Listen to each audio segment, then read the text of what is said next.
চীনা সরকারের আমন্ত্রণে বিএনপির একটি প্রতিনিধি দল বুধবার রাতেই চীনের উদ্দেশ্যে ঢাকা ত্যাগ করেছে।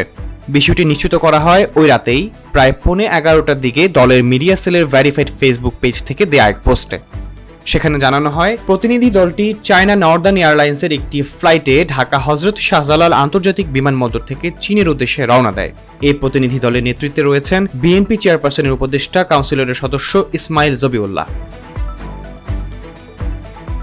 তার সঙ্গে রয়েছেন দলের আরও বেশ কয়েকজন নেতা, যাদের মধ্যে আছেন আলতাফ হোসেন চৌধুরী, নাজমুল হক নান্নু, মোহাম্মদ শামসুজ্জামান, SM আসাদুজ্জামান রিপন, বেবি নাজরিন, খায়রুল কবির খোকন, হাবিবুন নবী খান সোহেল, আশরাফুদ্দিন আহমেদ উজ্জ্বল সহ অন্যান্যরা। দলের পক্ষ থেকে জানানো হয়েছে, এই সফরটি চীনা সরকারের আমন্ত্রণে অনুষ্ঠিত হচ্ছে, যা দুই পক্ষের মধ্যে যোগাযোগ ও সম্পর্ক জোরদারের অংশ হিসেবে দেখা যাচ্ছে। এছাড়া আরও উল্লেখ করা হয়, বিএনপির মহাসচিব মির্জা ফখরুল ইসলাম আলমগীর আগামী 19 এপ্রিল বেইজিংয়ের উদ্দেশ্যে যাত্রা করবেন।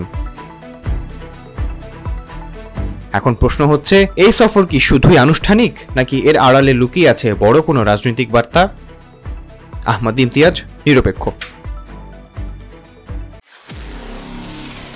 নিরপেক্ষ, সত্য প্রকাশে আপোষহীন।